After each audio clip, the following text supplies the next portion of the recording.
بسم الله الرحمن الرحيم.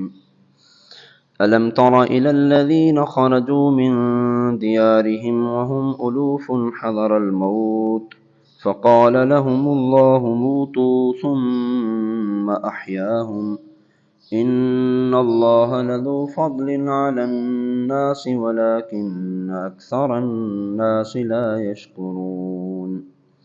اے حبیب، کیا تم نے ان لوگوں کو نہ دیکھا جو موت کے ڈر سے ہزاروں کی تعداد میں اپنے گھروں سے نکلے تو اللہ نے ان سے فرمایا مر جاؤ، پھر انہیں زندہ فرما دیا۔ بے شک اللہ لوگوں پر فضل کرنے والا ہے، مگر اکثر لوگ شکر ادا نہیں کرتے۔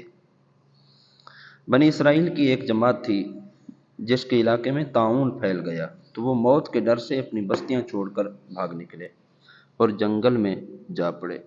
یہ لوگ ہزاروں کی تعداد میں تھے۔ حکم الہی سے سب وہیں مر گئے۔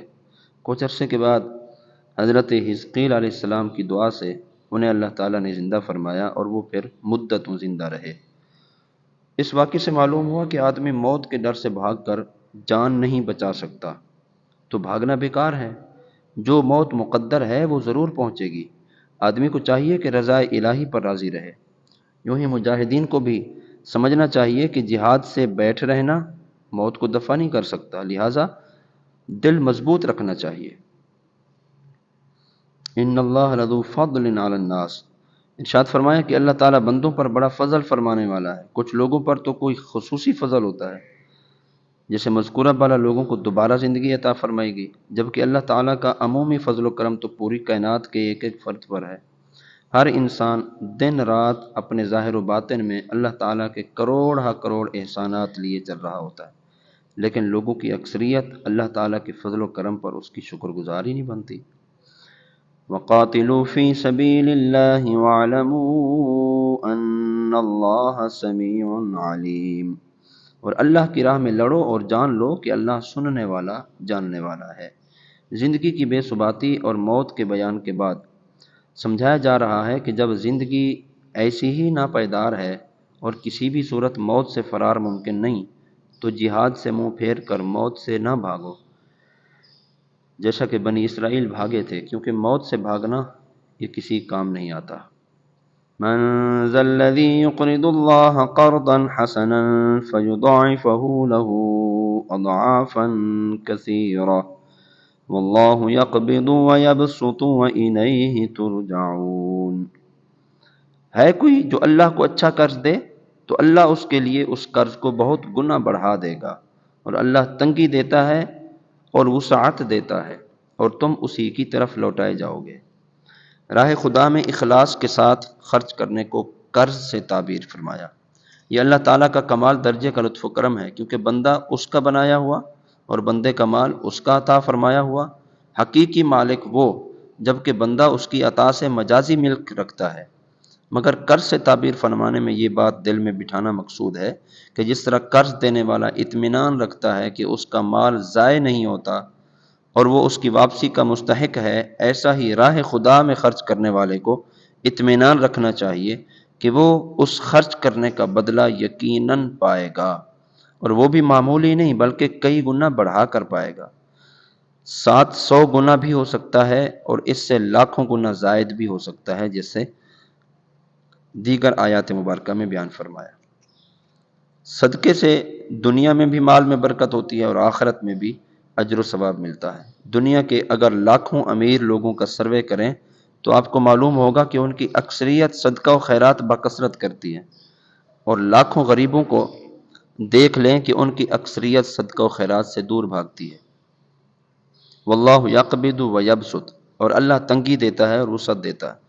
آیت مبارکہ کے اس حصے میں راہ خدا میں خرچ کرنے کی فضیلت بیان فرمائی، کیونکہ وسوسہ پیدا ہوتا ہے کہ مال خرچ کرنے میں مال کم ہوتا ہے، تو اس شبہ کا ازالہ فرما دیا کہ اللہ تعالیٰ جس کے لیے چاہے روزی تنگ کر دے اور جس کے لیے چاہے وسیع فرما دے۔ تنگی و فراخی تو اس کے قبضے میں ہے، اور وہ اپنی راہ میں خرچ کرنے والے سے وسعت کا وعدہ کرتا ہے۔ تو راہ خدا میں خرچ کرنے سے مت ڈرو، جس کی راہ میں خرچ کر رہے ہو وہ بڑا کریم ہے اور اس کے خزانے بھرے ہوئے ہیں، اور جود و بخشش کے خزانے لٹانا اس کریم کی شان ہے۔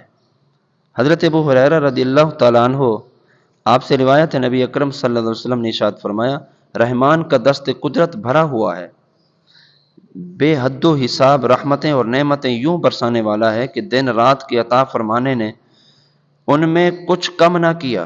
اور دیکھو تو کہ آسمانوں اور زمین کی پیدائش سے اب تک اللہ تعالیٰ نے کتنا خرچ کر دیا، لیکن اس کے باوجود اس کے دست قدرت میں جو خزانے ہیں اس میں کچھ بھی کمی نہیں آئی ہے۔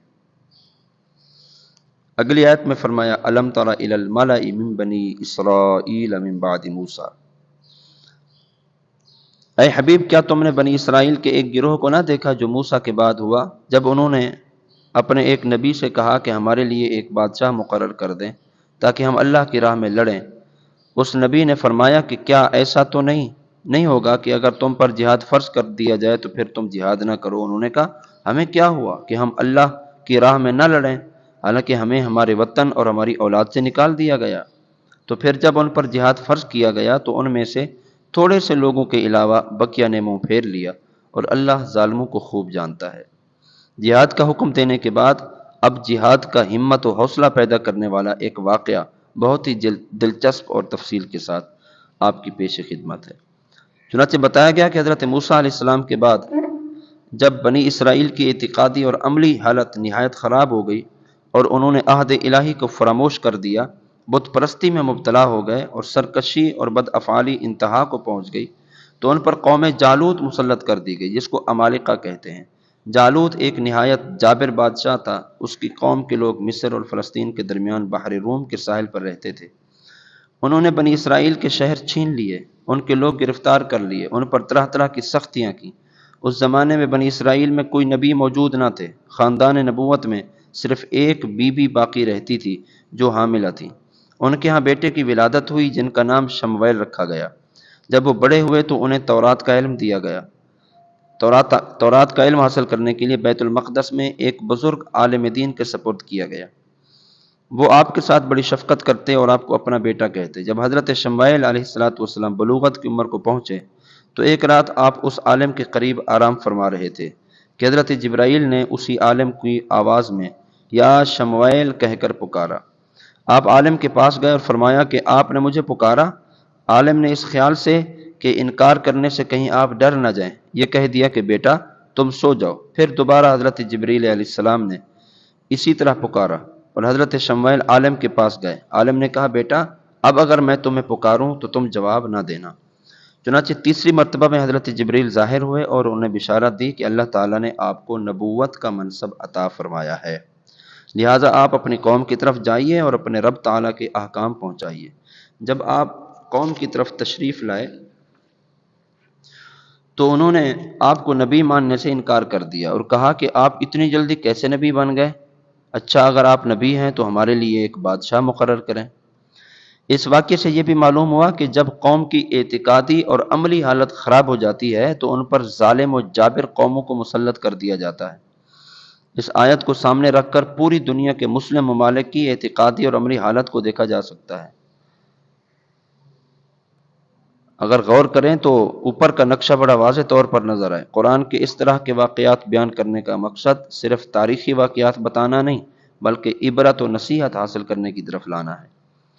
جب بنی اسرائیل نے حضرت شمویل سے کہا کہ آپ ہمارے لیے بادشاہ مقرر کر دیجئے تاکہ ہم راہ خدا میں جہاد کریں، تو حضرت شمویل نے فرمایا کہ ایسا نہ ہو کہ تم پر بادشاہ مقرر کیا جائے تو تم جہاد کرنے سے انکار کر دو اور منہ پھیر دو۔ اس پر قوم نے جذبات میں آ کر کہا کہ یہ کیسے ہو سکتا ہے کہ ہم جہاد سے منہ پھیریں، جبکہ قوم جالوت نے ہماری قوم کے لوگوں کو ان کے وطن سے نکالا، ان کی اولاد کو قتل کیا، ان کی نسلوں کو تباہ کیا۔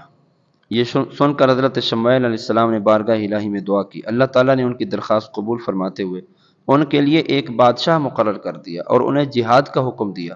لیکن بعد میں وہی ہوا جس کا اندیشہ اللہ تعالیٰ نے کہ نبی نے ظاہر فرمایا تھا کہ بنی اسرائیل کی ایک بہت معمولی تعداد یعنی اہل بدر کے برابر صرف 313 افراد جہاد کے لیے تیار ہوئے اور باقی سب کے سب نے منہ پھیر لیا۔